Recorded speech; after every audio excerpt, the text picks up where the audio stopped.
Êtes-vous d'accord? Christine Bouillot. Avec nos débatteurs, nous allons aborder, et avec vous également sur les réseaux sociaux, vous n'hésitez pas à réagir au sujet que nous vous proposons ce matin. 5 millions de téléspectateurs hier soir devant TF1. Audience plutôt moyenne pour Emmanuel Macron pour son grand retour, nous a-t-on dit, face aux Français. Un grand oral sur la défensive, peut-on écrire chez les analystes politiques pendant 3 heures. Exercice réussi ou pas, qu'est-ce que vous en avez pensé? Qu'en avez-vous retenu? On voit ça dans un instant avec nos 4 débatteurs que je vais vous présenter. L'heure du grand oral aussi et de l'heure de l'explication, clarification pour François Bayrou. Il sera devant la commission d'enquête parlementaire cet après-midi à 17h. Cette commission sur les violences sexuelles et violences physiques en milieu scolaire, c'est les suites de l'affaire Betaram. Le Premier ministre va devoir expliquer s'il savait ou non. Il sera sur le grill. Et enfin cette question, les gens qui réussissent en France ont une cible dans le dos. Ce sont les mots du businessman, Éric Larchevêque, qui réagissait hier à cette tentative d'enlèvement en plein cœur de Paris. Cette femme, cette fille d'un patron d'une société de crypto-monnaie qui, sous les yeux des passants et de son mari, a failli être enlevée. Le ministre de l'Intérieur promet de les protéger. Oui, mais comment? Là aussi, on va en débattre tous ensemble.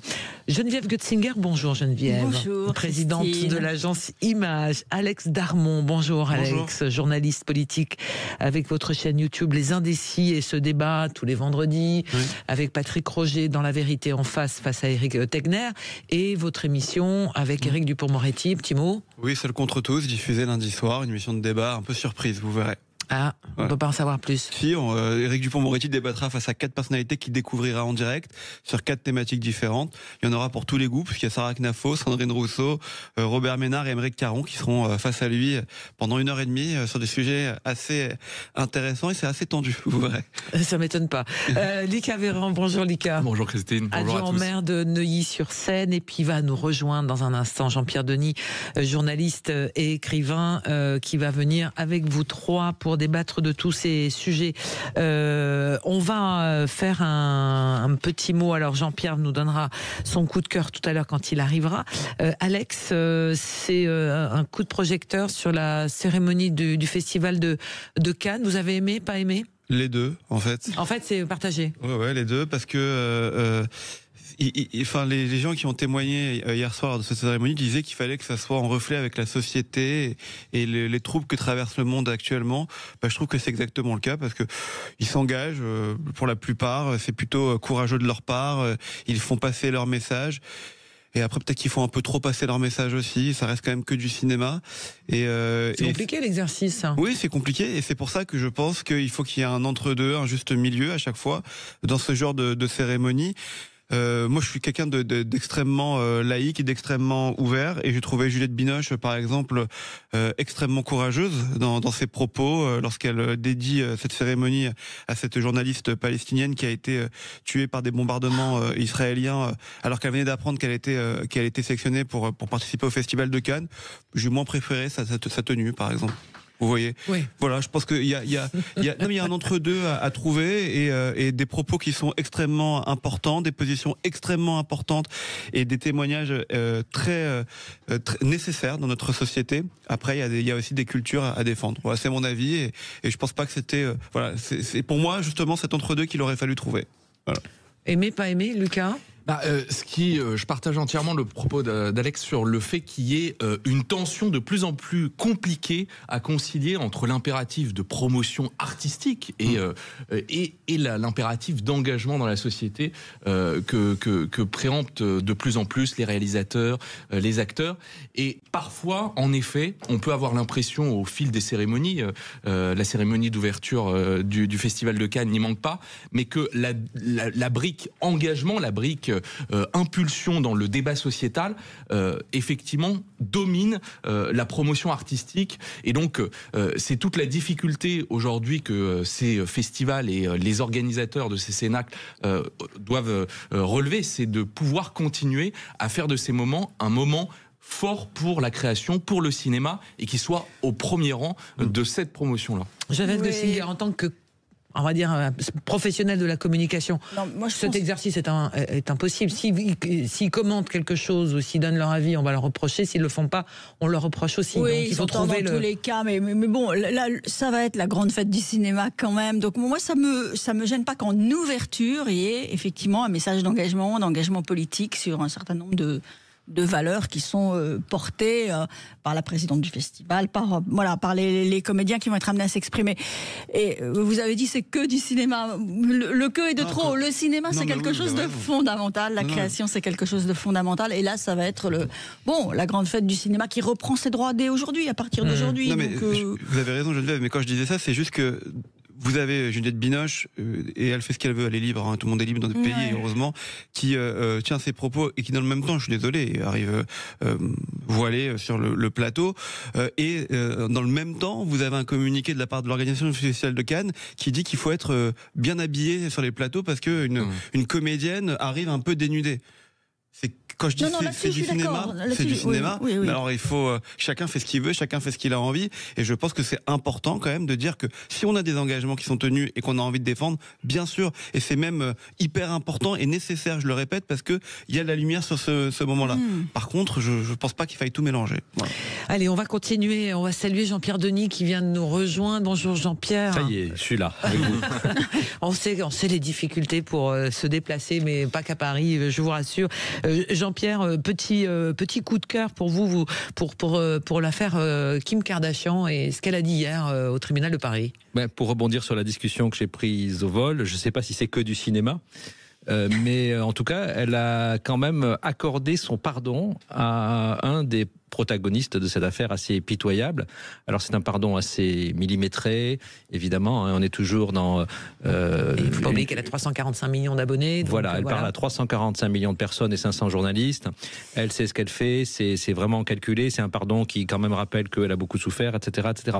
Mais je trouve ça intéressant parce que je crois d'abord que toute demande de pardon, il faut la considérer avec sérieux, la prendre au sérieux. C'est pas parce que c'est elle que ça serait donc que du cinéma.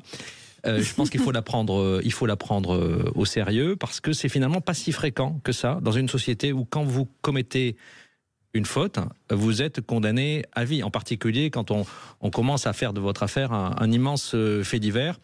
Voilà, c'est des personnes qui ont... Enfin, on ne va pas raconter l'histoire de cette attaque, mais c'est une attaque finalement assez pitoyable. Elle a exprimé ça. Je trouve que ça fait du bien parce que justement, quand on le prend dans l'autre sens, quand on a une audience de 500 millions de personnes, qu'on envoie ce type de message positif, encore une fois, même calculé, même qui travaille une certaine image, qui l'humanise, qui la font un petit peu redescendre sur terre, tout ça c'est très très évidemment bien pensé. Dans tous les cas, c'est plutôt bien. Voilà, c'est effectivement quelque chose qu'il faut souligner. On vous en remercie, Jean-Pierre. Oui, j'aurais jamais pensé dire à une antenne tout le bien que je pensais des Kim Kardashian. Comme quoi, tout arrive, Jean-Pierre, dans cette société. Allez, il est bientôt 11h, on va faire une pause pour l'info, les pronostics avec Jean-Paul Delperry qu'on va retrouver dans un instant. Et tout de suite après, avec Geneviève Götzinger, Alex Darmon, Jean-Pierre Denis, Lucas Véran, on va tenter tous de se mettre d'accord jusqu'à midi. À tout de suite.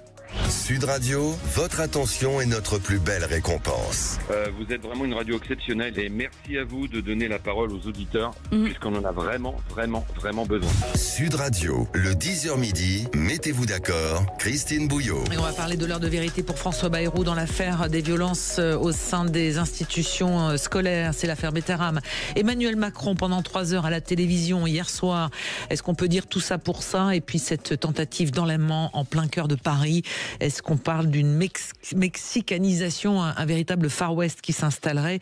Est-ce que les patrons aujourd'hui, les gens qui réussissent, sont une cible dans le dos, comme certains commencent à le dire? Et c'est avec Geneviève Götzinger qui est avec nous, présidente de l'agence Image, Alex Darmon, journaliste politique avec votre chaîne YouTube Les Indécis, et le vendredi matin dans La Vérité en face avec Patrick Roger et Eric Tegner. Et puis Jean-Pierre Denis, journaliste écrivain, et Lucas Véran, adjoint au maire de Neuilly-sur-Seine. On en était à vos coups de cœur et vos coups de gueule de l'actualité invité, Jean-Pierre Denis, vous aviez parlé de votre coup de cœur pour le pardon de Kim Kardashian, et ça nous avait fait sourire en disant juste avant la pause que vous ne pensiez pas un jour parler de Kim Kardashian sur une antenne. Non, mais je suis venu dans votre studio pour vivre des choses exceptionnelles. Lucas, vous, c'est un coup de gueule sur le régime spécial des retraites des cheminots. Exactement, le diable se cache toujours dans les détails. Jean-Pierre Farandou, le président directeur général de la SNCF, est venu devant les sénateurs de la commission d'enquête sur les aides publiques hier pour indiquer que, contrairement à ce que certains disent, la SNCF ne coûte pas d'argent à l'État. Alors, en effet, depuis maintenant quelques années, le groupe dégage des dividendes à hauteur de entre 1 et 2 milliards d'euros qui sont réinvestis dans le réseau ferroviaire. Donc ça, c'est une bonne nouvelle. Mais à côté de ça, il y a plein d'éléments qui montrent que, et ça n'est pas du fait de Jean-Pierre Farandou, mais du fait en effet des régimes spéciaux qui datent depuis très longtemps, qui fait que la charge de ces régimes spéciaux et du régime spécial des cheminots présente un coût significatif pour l'État.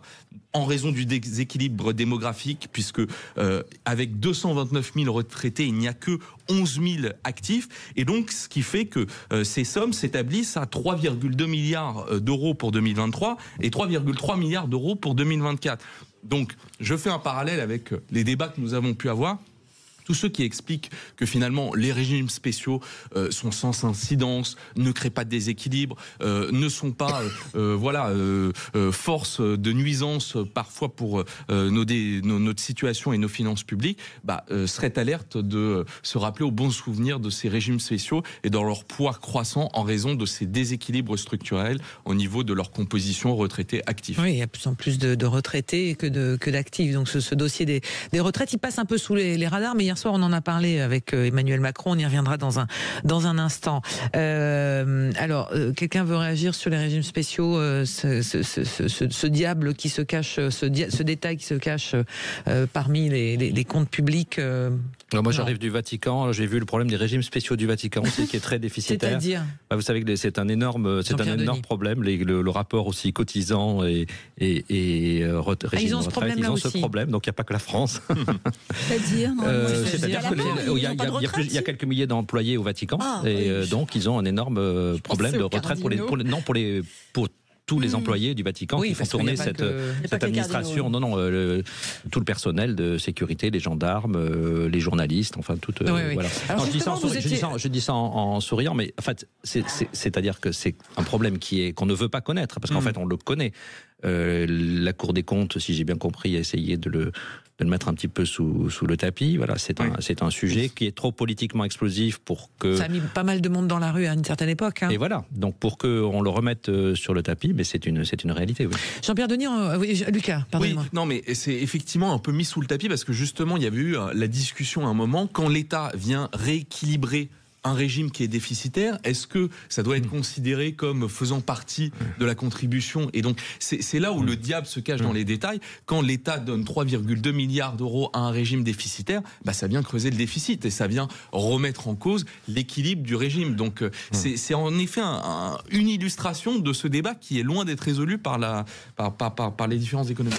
Un petit mot, j'ai oublié de vous poser la question, Jean-Pierre Denis, parce que vous étiez à Rome, vous avez vécu l'arrivée de ce nouveau pape. Votre atterrissage aujourd'hui, vous avez quel regard sur ce qui s'est passé ces dernières semaines du côté du Vatican pour les catholiques et puis pour le monde en général? On va reparler de la prestation d'Emmanuel Macron hier soir. Instant, ouais. On va en reparler dans un instant, mais de la prestation d'hier soir.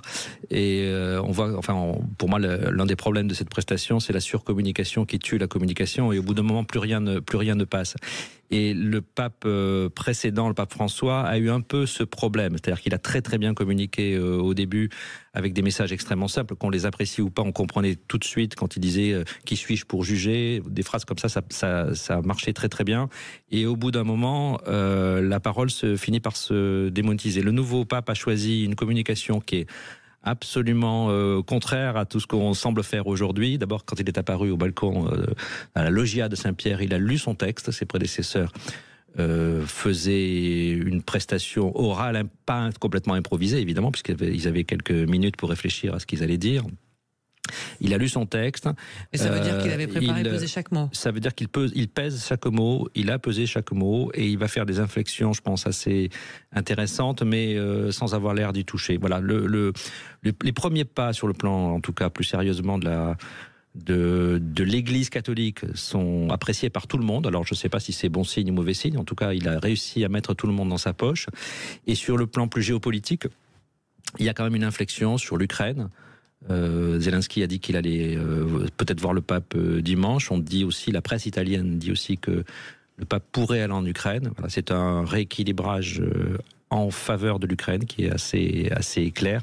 Et puis évidemment, on l'attend sur les relations avec son pays d'origine. Ah oui. Et oui, c'est tout le regard que l'on a aujourd'hui.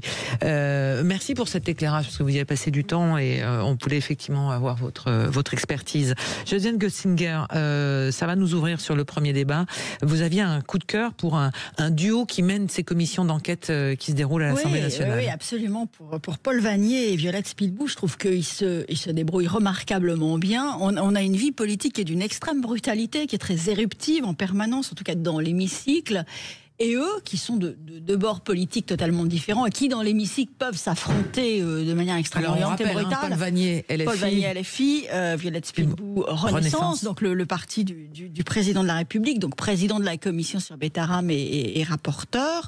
Et ils travaillent vraiment en étroite symbiose. On voit ça, ils font des conférences de presse communes, mais on sent, au-delà de ça, on sent que vraiment ils sont engagés dans une œuvre commune pour la vérité, pour faire la vérité, pour dégager quelque chose. Et ça montre que finalement, ça peut fonctionner. Il est possible de dépasser sur des sujets comme celui-là, ce qui a priori vous divise totalement. Enfin, une idéologie qui est totalement différente. Et ce qui est amusant, c'est que elle est mise en cause en fait par sa famille politique et par le camp présidentiel dans son mode de fonctionnement, et lui souvent vole à sa défense. Donc je trouve ça très intéressant, et ça redonne quelque part des lettres de noblesse à la politique dans un climat où la brutalité du débat public dévalorise l'action publique. Oui, c'est un binôme qui est Lucas qui permet peut-être de faire avancer ce dossier qu'on découvre au jour le jour des violences dans les institutions scolaires privées, dans les institutions scolaires privées catholiques, et c'est un espèce d'aujourd'hui de dossier qui est sans fin. On voit le nombre d'affaires qui sont révélées aujourd'hui. Tout à fait, c'est important qu'il y ait encore des sujets qui permettent de dépasser les clivages partisans. Souvent, il y a des travaux en fait à l'Assemblée nationale et au Sénat qui permettent ça. Par exemple, là, sur le régime des aides d'État, sur les barrages hydrauliques, la France a une spécificité. On voit des députés de tous bords essayer de sauver cette spécificité française. Le problème aujourd'hui, c'est quand on remonte sur les sujets qui polarisent le débat, là, on a l'impression que cette entente, cette proactivité pour essayer de faire naître du consensus, s'éloigne complètement. Donc, il faut essayer de trouver, tant bien que mal, des voies de passage pour essayer de créer du consensus. Il y en a qui disent qu'il y a trop de commissions d'enquête en ce moment. Vous en pensez quoi ? En même temps, il y a des dossiers, par exemple, je pense aux eaux polluées. Il y a un vrai sujet, puisque derrière, il y a des plaintes qui sont déposées, que ce soit au Sénat ou à l'Assemblée. Alex Darmon, ce travail finalement parlementaire d'audition, tout le monde en veut, tout le monde veut son sujet, sa commission d'enquête. C'est plutôt un bienfait ? Moi, je suis pour. Donc, d'ailleurs, je préfère les enquêtes du Sénat que de l'Assemblée nationale. Je trouve qu'elles sont plus objectives parce que, sans doute, moins dans la majorité. Maintenant, il faut savoir qu'une commission d'enquête n'a aucun pouvoir. C'est-à-dire qu'ils ils mettent la lumière. Non, ils n'ont aucun pouvoir judiciaire. Aucun. Donc ils mettent la lumière sur des sujets. Oui, mais je suis complètement d'accord. Après, ils font de vraies enquêtes, mais je suis même pas sûr. Il faudrait qu'on puisse regarder qu'ils aient le pouvoir d'enclencher un procès. Donc, en fait, faire un article 40. Il faut un article 40 quand même. Mais ce que je veux dire, c'est qu'ils n'ont aucun pouvoir en soi de pouvoir sanctionner quelque chose à la fin. Après, sur cette affaire Bétarame, et je crois qu'on va en parler, qui d'ailleurs pour moi devient l'affaire Bayrou, n'est plus l'affaire Bétarame, c'est ça aussi où il faut faire attention sur cette commission d'enquête. C'est qu'à la base, on part sur une commission Bétarame qui maintenant va se transformer en commission Bayrou. Et c'est aussi un peu pour ça, moi j'ai le sentiment, et très bien, on verra les résultats que ça donnera, que ces deux députés arrivent à s'entendre parce qu'on retombe dans du politique. parce qu'on retombe dans quel a été et quel sera le rôle de François Bayrou dans cette affaire. Donc il faut faire la juste mesure des choses et ces enquêtes, moi j'ai des souvenirs d'enquêtes parlementaires, notamment celle autour de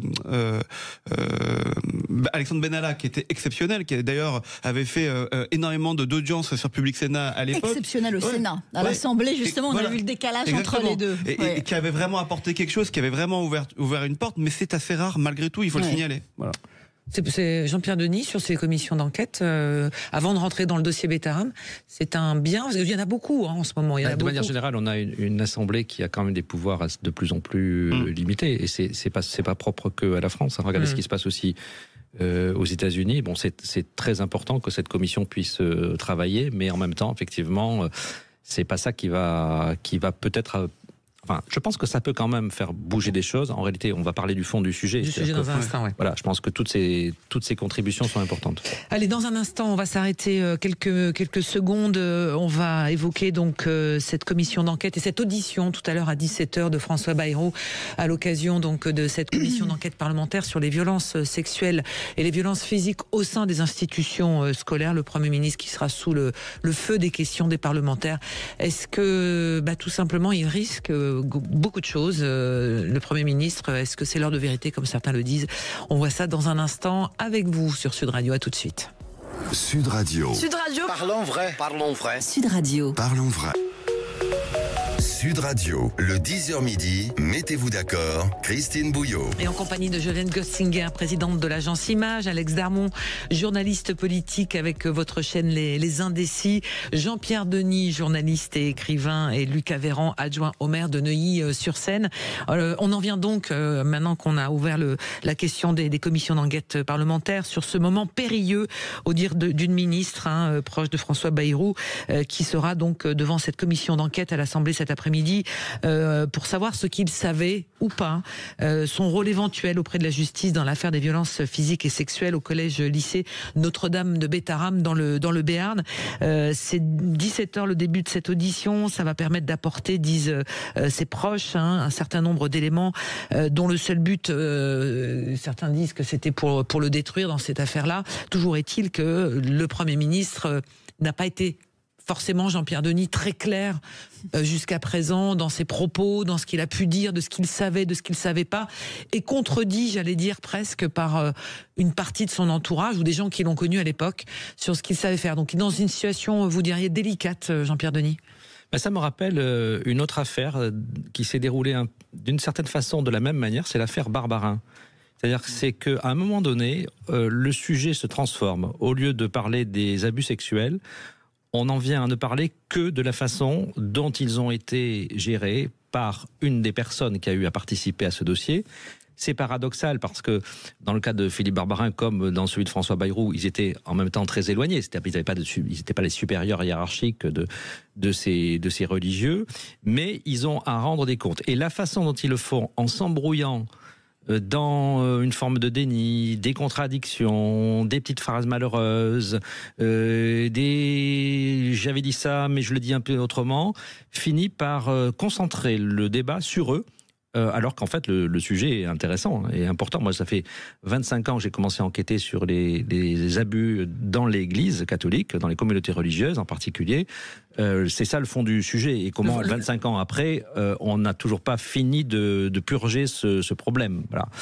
Et voilà, moi c'est pour ça que je me dis il faudrait vraiment revenir sur le fond. Enfin, on va parler, je ne veux pas empêcher qu'on parle de l'affaire Bayrou, puisque c'est devenu une affaire Bayrou en effet, mais c'est assez comparable. Et le principal responsable de ça, eh bien évidemment, c'est François Bayrou lui-même. Mais est-ce que c'est pas non plus, alors c'est effectivement son explication et on verra laquelle il donnera cet après-midi, mais ça devient une affaire Bayrou ou malgré tout cette affaire Bayrou, Geneviève, va permettre peut-être, on va dire, de transformer les choses en profondeur au sein des établissements scolaires, parce que tous les jours il y a des révélations, alors certes sur des faits qui sont anciens, mais certains ne le sont pas. Pour l'instant, c'est une affaire Bayrou.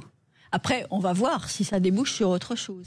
Mais j'ai l'impression que pour l'instant, l'impact politique possible sur François Bayrou, sur le gouvernement, sur la marche de notre pays, transcende le reste.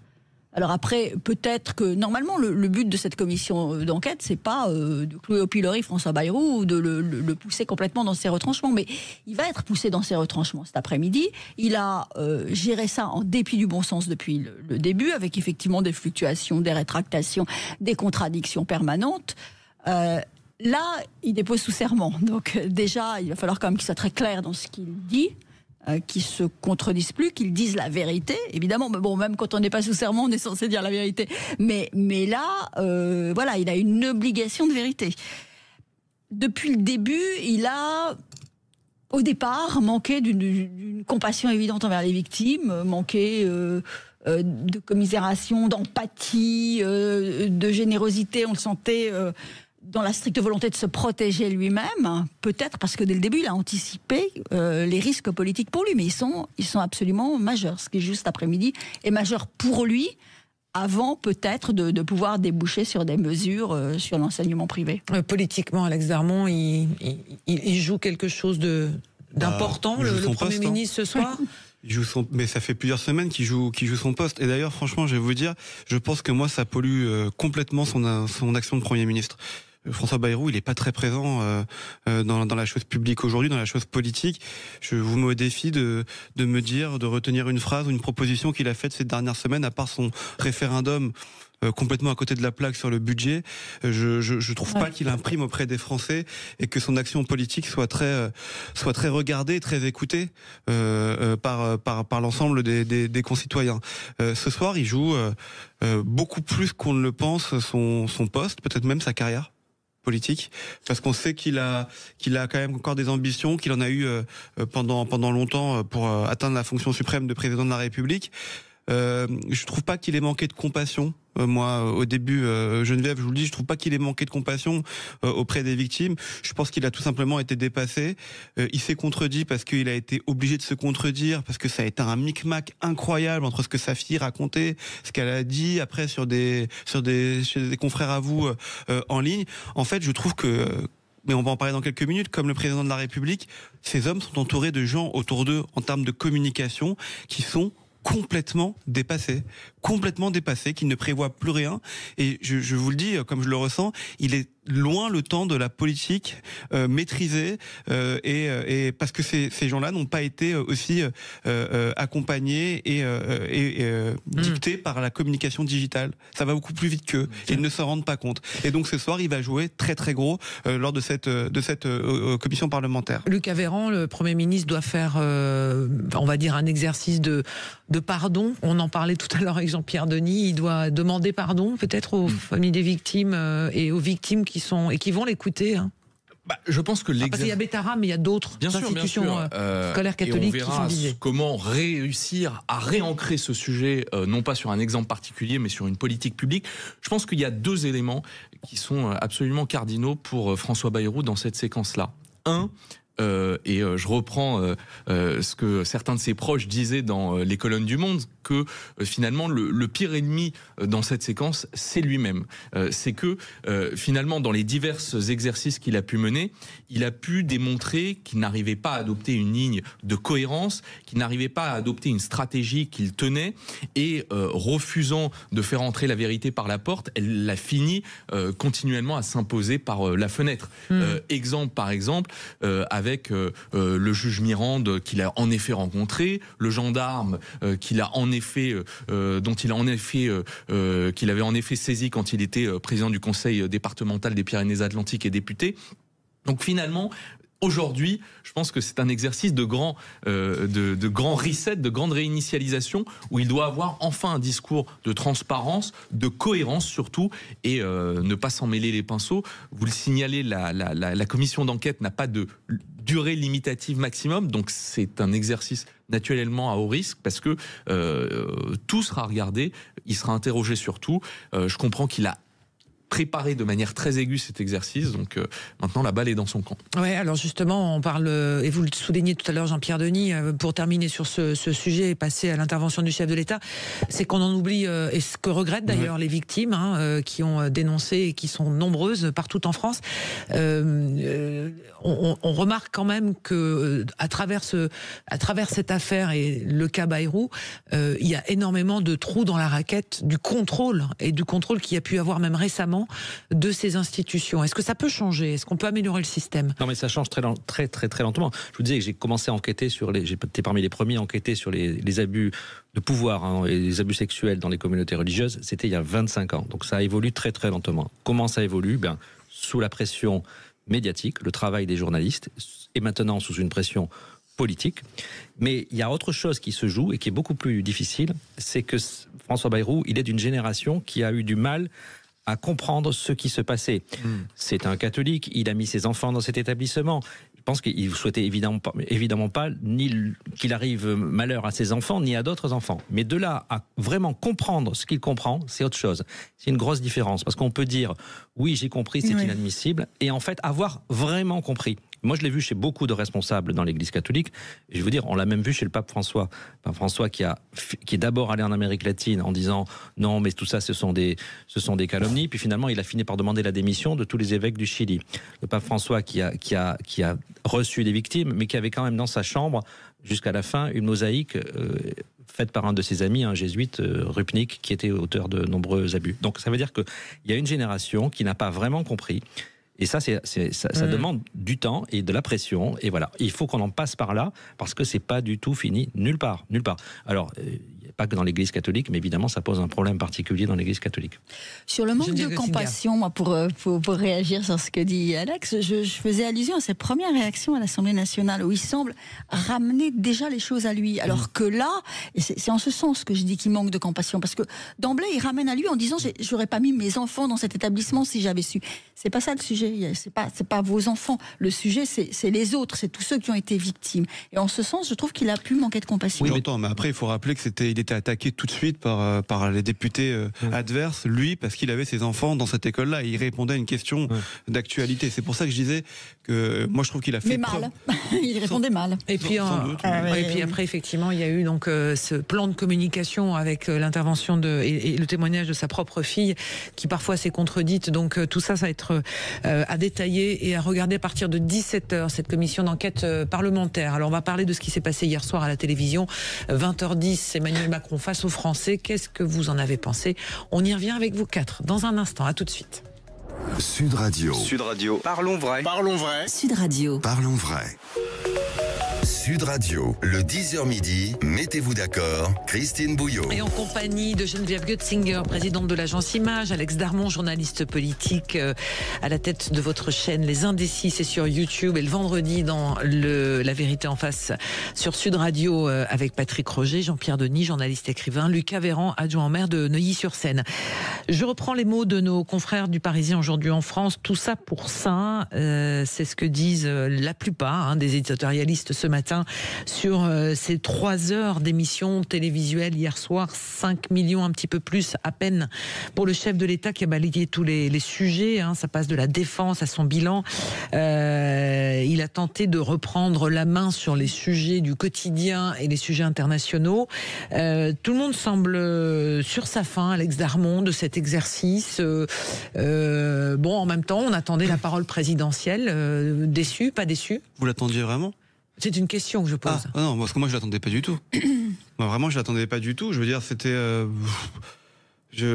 c'était mardi soir, c'est dommage. Il y avait peu de matchs de Ligue des Champions parce que je pense que j'aurais regardé le football à la place. En réalité, franchement, je comprends pas.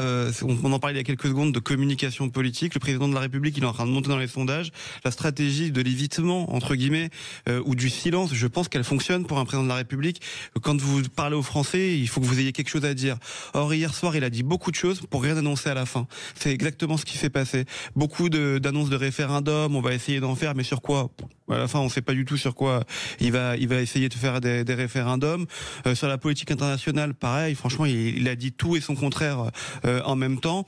Je suis pas fan non plus du format qui voit défiler des gens débattre face au président de la République. Alors oui, il y a le fond et la forme. Voilà. Sur la forme, déjà, Alex, moi, je trouve que cette intervention des uns et des autres qui viennent poser leurs questions. Je n'ai pas compris pourquoi on faisait ça. Bon, après, ça fait des belles images au final parce que le plateau était beau, qu'il y avait des images derrière du président de la République. J'ai trouvé Gilles Boulot, plutôt le journaliste qui l'interviewait, plutôt bon comme d'habitude. Hein, ouais. C'est un très bon journaliste.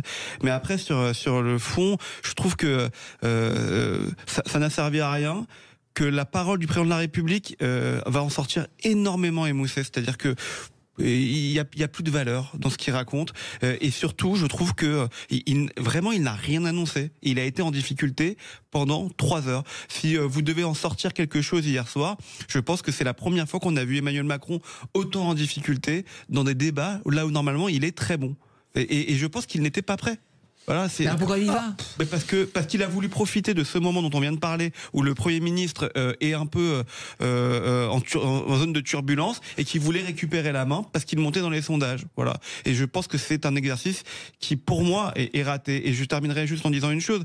Quand vous faites de la communication politique, quand vous avez l'un de vos clients responsables politiques qui est en augmentation dans les sondages, pourquoi vous le mettez en danger ? Vraiment, je comprends pas. Hier, il est venu pour ne rien annoncer. Il se met lui-même en danger. Je pense que c'est sans doute lui-même qui a décidé, et lui-même tout seul, qui a décidé comme de tout d'ailleurs, de cette émission. C'était tragique de voir cette espèce d'émission. On explique quand même que vous êtes ni pour ni contre Emmanuel Macron, parce que les oppositions les trient comme d'habitude. Ni pour ni contre. Ni pour ni contre. J'ai rien contre lui. Mais cette séquence-là ratée. Oui, parce que c'était vraiment le visage de l'impuissance politique. Donc c'était complètement ça. Il est impuissant, et là on le voyait. Il était fermé. Il avait un visage fermé par moments, très dur, la mâchoire tendue. Enfin, c'était physiquement, on sentait cette impuissance. C'était assez dramatique. Et donc l'émission elle-même était indigeste, elle était extrêmement ennuyeuse, beaucoup trop longue, insuffisamment rythmée, avec parfois des réparties, mais où il était en difficulté en permanence, quel que soit son interlocuteur, il se retrouvait en difficulté. Et finalement, effectivement, il n'a rien dit. On attendait quand même des annonces de référendum, éventuellement sur la fin de vie, si on n'y arrive pas, si le débat parlementaire n'y arrive pas, mais là encore...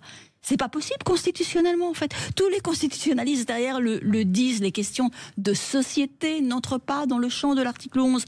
Donc même là, c'est une tragédie. Le président de la République, garant des institutions, qui annonce potentiellement un référendum sur quelque chose qui n'entre pas dans le champ de l'article 11 de notre Constitution. C'est extrêmement bizarre. Donc une émission de communication ratée qui démontre ce que l'on sait, qu'il a complètement perdu la main et qu'il n'arrivera pas à la reprendre. Donc maintenant, il lui reste 2 ans à tirer. Comment il va les tirer ? C'est ça la vraie question. Est-ce qu'il a réussi à essayer d'inverser la tendance sur le sentiment que son deuxième quinquennat finalement patine complètement, Lucas Véran ?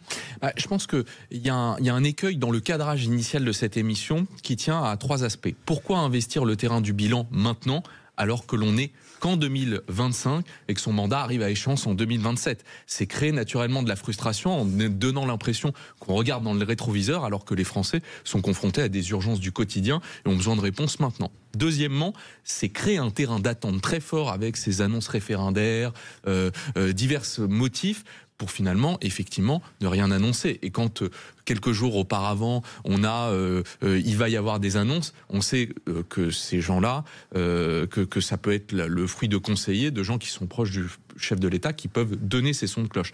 Et dernier élément, une volonté, mais ça, c'est pas la première fois, c'est à répétition, de réinvestir la politique sur le plan intérieur, quand bien même il est privé des outils pour avoir une vraie capacité d'influer. Donc moi je pense que ça crée de la déception sur ces 3 éléments-là, nonobstant ça, parce qu'il faut quand même lui donner le crédit, à l'inverse potentiellement d'autres interlocuteurs, il reste quand même assez excellent dans la capacité à adresser tous les sujets avec des éléments précis, et il faut lui donner grâce les tableaux, les graphiques. C'est un animal de communication. Non, mais il est brillant. Enfin, il est incontestablement brillant. Ça, personne ne le met en cause, mais il est brillant et impuissant.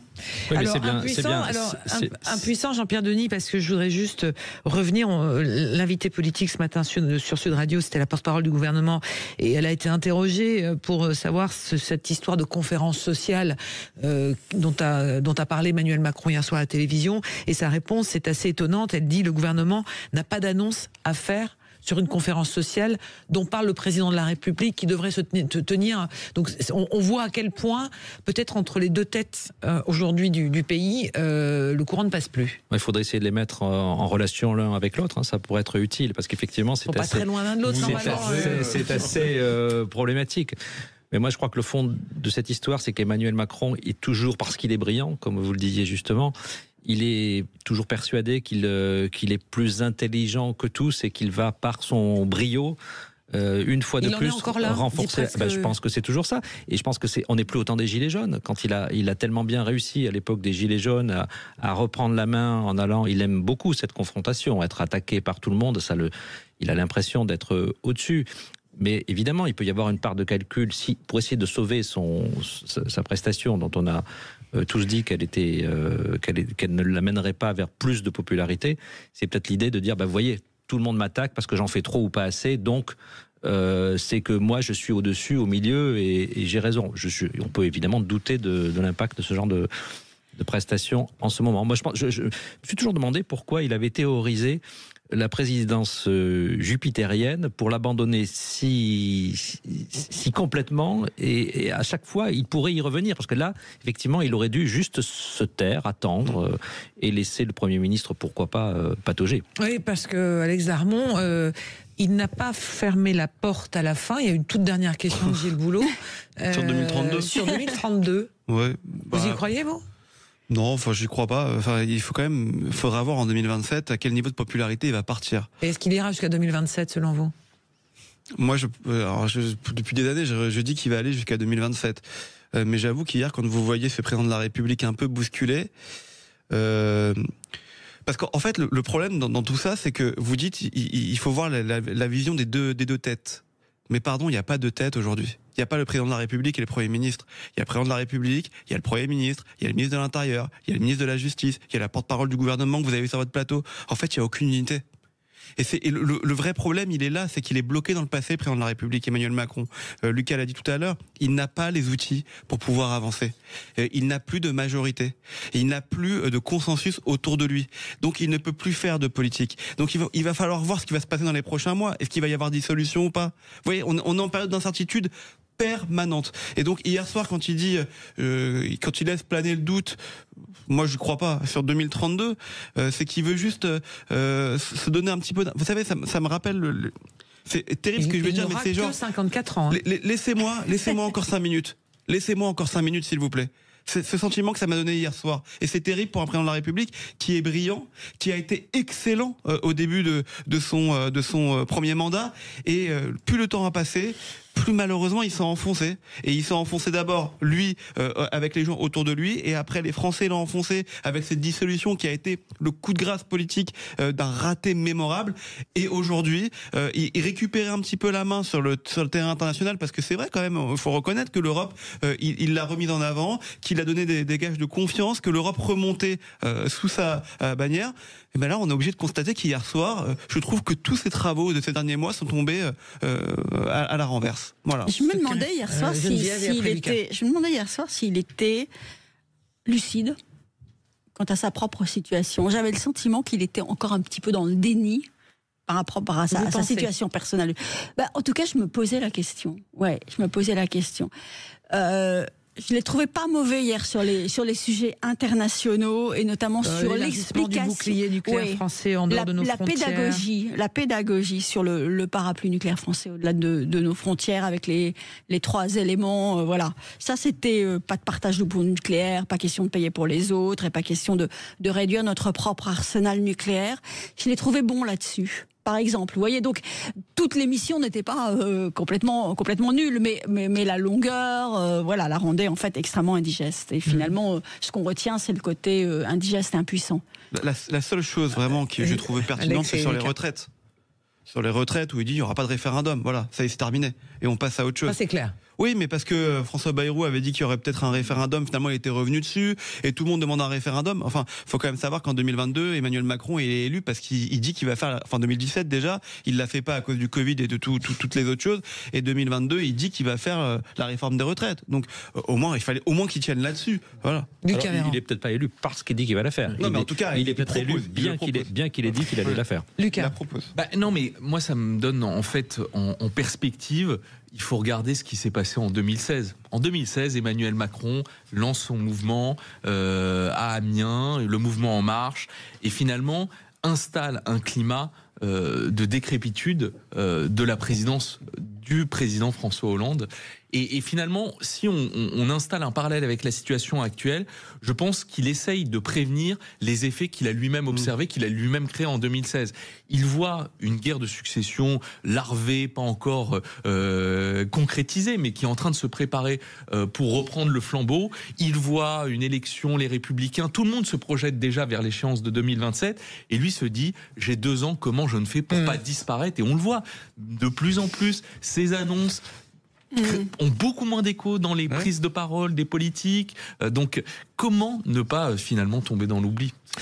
Allez, on s'arrête un court instant et on va terminer cette émission en se posant cette question. Est-ce que ceux qui réussissent en France ont une cible dans le dos? C'est ce que dit un grand patron après cette tentative d'enlèvement hier dans les rues de Paris de la fille d'un géant de la crypto-monnaie. C'est une vraie question et Bruno Retailleau dit vouloir réunir les entrepreneurs de la crypto-monnaie pour voir comment les sécuriser. À tout de suite. Sud Radio, votre attention est notre plus belle récompense. Sud Radio, le 10h midi, mettez-vous d'accord, Christine Bouillot. Toujours en compagnie de Geneviève Götzinger, Alex Darmon, Jean-Pierre Denis et Lucas Véran pour ces dernières minutes à passer ensemble avant le journal de midi.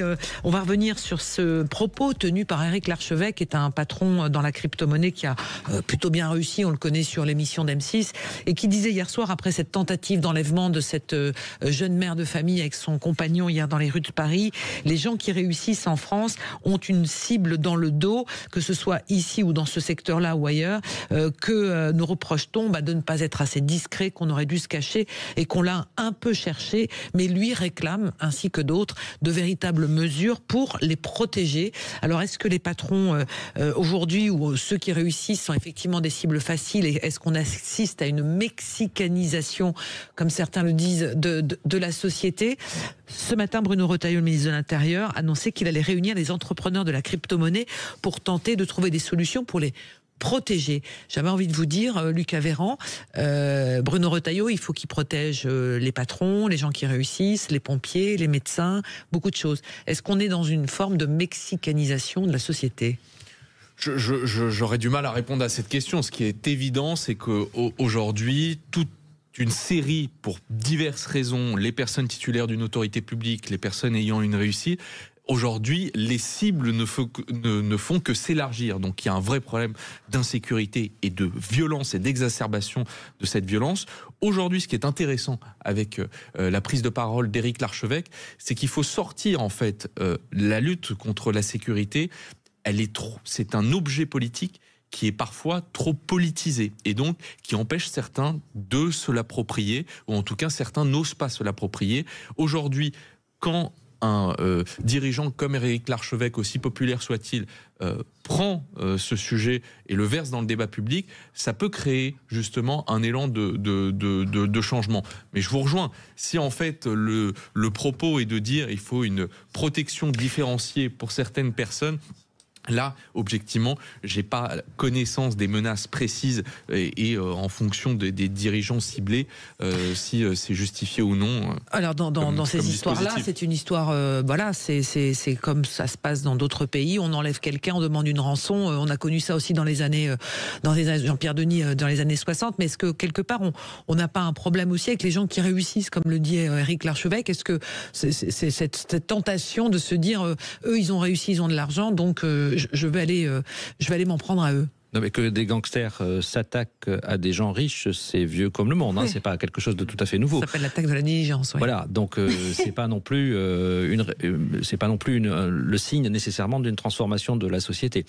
La première chose, c'est que ça a été filmé, et donc Vous ça parlez devient de l'attaque de Paris, enfin de la tentative d'enlèvement. Voilà, la tentative d'enlèvement a été filmée.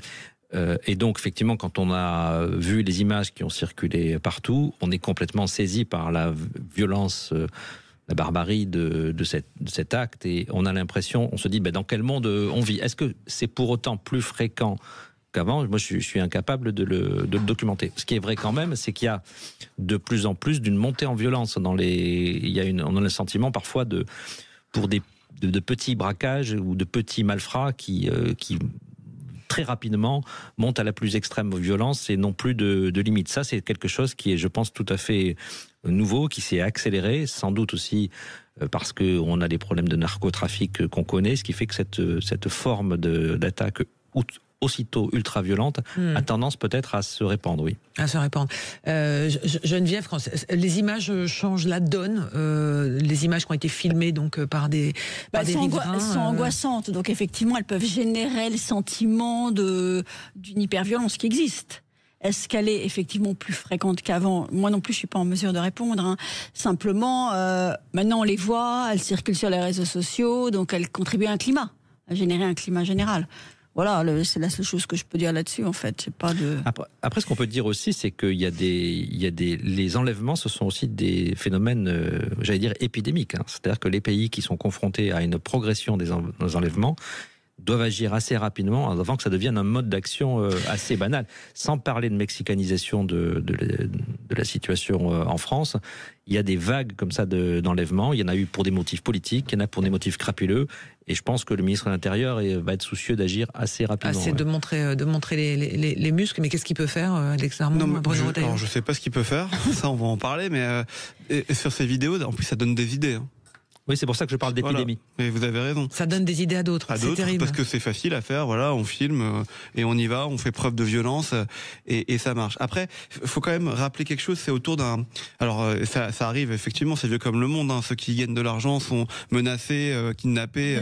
On croit qu'ils ont de l'argent. Ou on croit qu'ils ont de l'argent. Effectivement, vous avez raison de le dire. Ceux qui réussissent, ça a toujours. Moi, j'ai cet exemple de Bernard Tapie, qui était quelqu'un qui réussissait dans les affaires et qui était jalousé énormément aussi. Même avec des gens qui l'aidaient. Mais ce que je veux vous dire par là, c'est que là, c'est autour du phénomène des crypto-monnaies. Des crypto-actifs. Je crois que faut aussi qu'on en parle de ça. C'est un secteur que tout le monde ne connaît pas. D'ailleurs, on dit crypto-monnaie, il faudrait parler plutôt de crypto-actifs parce que ce n'est pas évalué, ce n'est pas jugé à sa bonne valeur. Il n'y a pas d'institution qui régule ce genre de monnaie.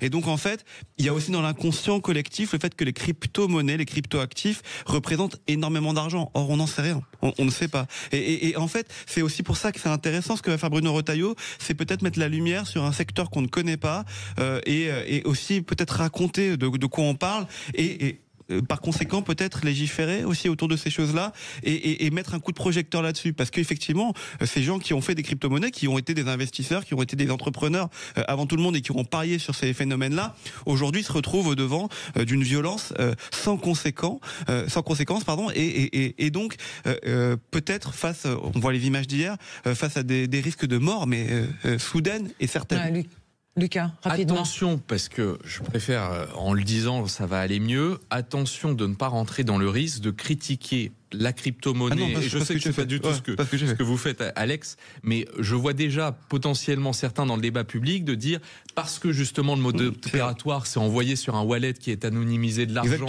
contrairement à kidnapper la fille d'un PDG de CAC 40, ça n'aurait aucun sens parce que l'argent est tracé via un RIB auquel vous avez... attention, le problème c'est bien la violence et la sécurité dans ce pays, c'est pas finalement les crypto-monnaies et l'anonymat qui règne sur ces modes d'échange. On sait que il y a énormément d'entrepreneurs justement qui ont fait la richesse de ce pays, qui continuent à la faire dans ce secteur-là. N'enlevons pas cette dynamique qui est porteuse. Affaire à suivre, évidemment, et l'enquête continue aussi. On verra les suites judiciaires dans ce dossier en particulier. Merci à tous les quatre pour ce débat. Dans un instant, après les infos de midi, vous retrouverez André Berkoff. À demain. Sud Radio. Sud Radio. Parlons vrai. Parlons vrai. Sud Radio. Parlons vrai.